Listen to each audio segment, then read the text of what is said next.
طلاق کے مسئلے بھی ایسے ہی تھے، کیونکہ طلاق سے بیوی حرام ہو جاتی ہے. اگر طلاق واقع نہیں ہوئی ہے تو حلال ہے، ہو گئی ہے تو کیا ہے؟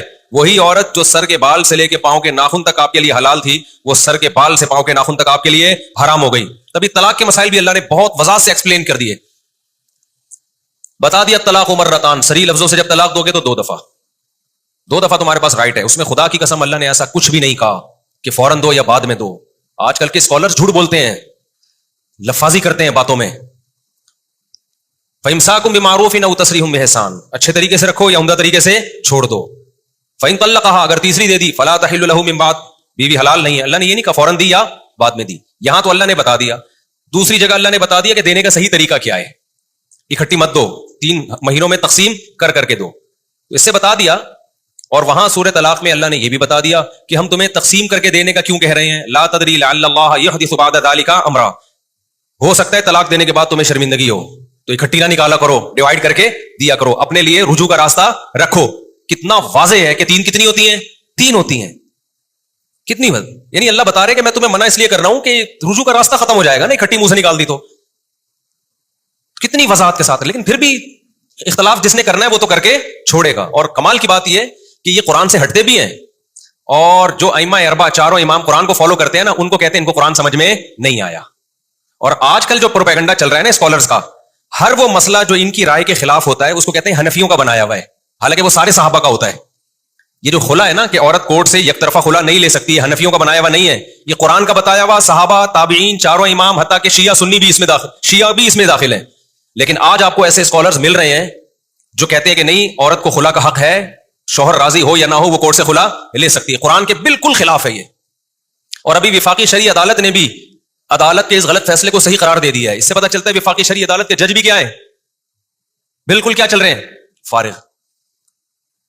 اتنا یعنی قرآن کے ساتھ کھیلا جا رہا ہے نا. ہم جو کہتے ہیں نا چاروں اماموں کو، میرا ٹاپک نہیں ہے لیکن بار بار میں اس کو ریپیٹ کرتا ہوں، چاروں اماموں کو فالو کرنا اس لیے نہیں، قرآن سے ہٹانے کے لیے، صحیح قرآن پہ لانے کے لیے، ورنہ اوٹ پٹانگ چلے گا. ایک بات کر کے میں آگے بیان کی طرف آتا ہوں. یہ لوگ جو کہتے ہیں نا، جو ابھی وفاقی شرعی عدالت نے بھی فیصلہ کیا نہیں عورت کو خلا کا رائٹ ہے، وہ کورٹ میں جا کے خلا لے سکتی ہے، یہ اتنا مضحکہ خیز فتویٰ ہے نا فیصلہ وفاقی شرعی عدالت کا، کہ جس نے ذرا بھی قرآن و حدیث کو پڑھا ہے نا، وہ اس فیصلے کو ایک لطیفہ سمجھے گا. بہترین لطیفہ ہے 15ویں صدی کا. اور ایک اسکالر نے تو اس کی تائید بھی کر دی ہے، یوٹیوب کے بڑے مشہور اسکالر ہیں، اور کہا یہ حنفیوں کے یہاں نہیں ہوتا خلا، باقی سب کے یہاں ہو جاتا ہے. یہ بھی نہیں پتا کہ بھائی سب کے یہاں نہیں ہوتا یہ خلا. لیکن کوئی پوچھنے والا نہیں ہے یار، پھینکے چلے جاؤ، جھوٹ بولتے چلے جاؤ. اس ملک میں کوئی پوچھنے والا نہیں ہے. لوگ نیچے کمنٹس کر رہے ہوتے ہیں واقعی یار یہ حنفی تو مقلد ہوتے ہیں. کبھی ہمارے پاس بیٹھو، ہمیں آپ کو پتا چلے گا انشاءاللہ اندھا مقلد کون ہے، اور حقیقت میں قرآن و سنت کا علم رکھنے والا اور حقیقت میں قرآن و سنت کو فالو کرنے والا کون ہے. کبھی بیٹھو تو پتا چلے نا. وہی ہے، وہ ابا نے پوچھا تھا نا بچے سے، یہ میں کھلا والی بات رہنا چاہے جو وفاقی شرعی عدالت نے کیا نا، میں اس کو بتاتا ہوں کتنا بڑا لطیفہ عدالت نے چھوڑا ہے، وفاقی شرعی عدالت نے. وہ میں بتاؤں گا قرآن سے کیسے کیا پتا چلتا ہے. یہ جو بیان کیا گیا نا، وہ ایک میں کہہ رہا ہوں کہ ہمارے ساتھ بیٹھو تو پتا چلے. تو وہ میں اکثر سناتا ہوں نا. ابا نے بچے سے پوچھا علامہ اقبال کا پتہ ہے کون ہے؟ بچے نے کہا پتہ نہیں. قائد اعظم کا پتہ ہے؟ پتہ نہیں ابا. کبھی اسکول جاؤ تو پتہ چلے نا، ہم بہت کبھی اسکول جاؤ تو پتہ چلے. بچے نے کہا وسیم کا پتہ ہے؟ گھر میں آتے ہیں وسیم صاحب پتہ ہے کون ہے؟ کہہ رہے نہیں. غفار کا پتہ ہے؟ نہیں. گھر میں رہو تو پتہ چلے نا، سمجھ رہے، گھر میں رہو تو. ابا اکثر گھروں سے شارٹ ہوتے ہیں نا، پان گٹکے میں، دوستوں میں، گٹر کے ٹکروں میں. تو ہمارے پاس بیٹھو تو ہم بتائیں گے انشاءاللہ کہ کون کس علم کس کے پاس ہے اور منجن کون بیچ رہا ہے قرآن و سنت کے نام پر. میں جیو ٹی وی میں تھا، مجھ سے انٹرویو لے رہے تھے، وہ کہنے لگے کہ یہ 3 طلاق جو ہے امام حنیفہ کہتے ہیں حنفیوں کے یہاں 3 ہوتی ہیں، اہل حدیثوں کے یہاں. میں نے کہا حنفیوں نہیں، قرآن و سنت میں سب کے ہاں 3 ہوتی ہیں. اس لیے حنفیوں کے یہاں بھی کتنی ہوتی ہیں؟ 3 ہی ہوتی ہیں، اس لیے ہوتی ہیں. احناف نے قرآن و سنت کو پہلے رکھا ہے، ابو حنیفہ کو بعد میں رکھا ہے. ابو حنیفہ قرآن حدیث کی تشریح میں جب اختلاف ہوگا تو اس میں ہم ابو حنیفہ کی رائے کو ترجیح دیتے ہیں. جو قرآن حدیث نے وضاحت سے بیان کر دیا اس میں تو کسی کی رائے نہیں ہے، اس میں تو ڈائریکٹ قرآن و سنت ہے. جہاں ایکسپلین کرنے میں اختلاف ہوگا پھر تو کسی کی رائے کو لینا ہے نا، تو پھر اپنی رائے کو لینے کے بجائے کسی مجتہد کی رائے کو لیا جائے، نہ کہ آج کل کے اسکالرز کی رائے کو لیا جائے. تو یہ بہت جاندار بات ہے یہ. تو میں وہ بتا رہا تھا یہ وفاقی شرعی عدالت نے جو لطیفہ چھوڑا ہے کتنا بڑا، اور یہ جنرل مشرف نے زیادتی کی ہے.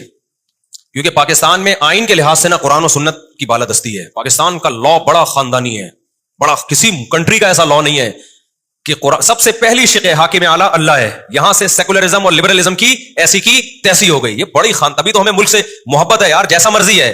لا کیا ہے؟ آئین بڑا خاندانی ہے. یہاں سیکولر ریاست کا تصور ہی ختم کر دیا. حاکم اعلیٰ کون ہے؟ اللہ. پاکستان میں چلے گی کس کی؟ اللہ کی. اور پھر اسی میں شک ہے قرآن و سنت کے اگینسٹ کوئی لا نہیں چلے گا. اب ظالم حکمران ہمارے کرتے کیا ہیں؟ وہ پابند ہیں, ہاتھ پاؤں کٹ گئے ان کے. تو وہ کیا کرتے ہیں, اگر ملک میں یہ نافذ ہوتا نا کہ چاروں اماموں کی جو تشریح, قرآن و سنت کی تشریح میں جب اختلاف ہوگا تو فقہ حنفی کو یا فقہ شافی کو فالو کیا جائے گا, تو تحریف کا دروازہ بند ہو جاتا. لیکن اس کو مبہم رکھ دیا نا, تو جو آتا ہے نا, جو بھی آتا ہے وہ قرآن و اپنی جو تشریح ہوتی ہے نا قرآن و سنت کے کھاتے میں ڈال کے اس کو قانون کا حصہ بنا دیتا ہے. اب پاکستان میں چونکہ یہ قانون تھا کہ قرآن و سنت کے اگینسٹ کوئی قانون نہیں چلے گا, ہمیں قرآن و سنت میں کہیں بھی نظر نہیں آیا کہ عورت کے پاس ڈیورس کا حق ہے, وہ عدالت سے یک طرفہ خلا لے سکتی ہے. لہذا پاکستان, بلکہ انگریز کے دور میں بھی ایسا نہیں ہوا.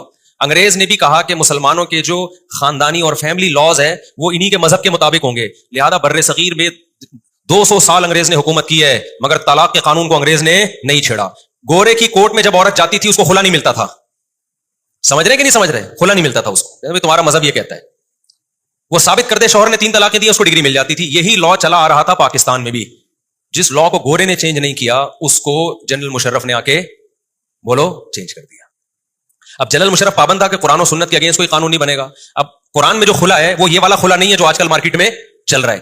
تو اس نے کیا کیا, اس خلا پہ قرآن و سنت کا لیبل لگوا دیا. کیونکہ جو چمچے بیٹھے ہوئے ہوتے ہیں نا مذہبی اسکالرز میں, جو حکومت کے چمچے ہوتے ہیں جنہوں نے حکومت کی ہر غلط بات کو ٹھیک کرنا ہوتا ہے, وہ ہر ملک میں ہول سیل کے حساب سے ہوتے ہیں.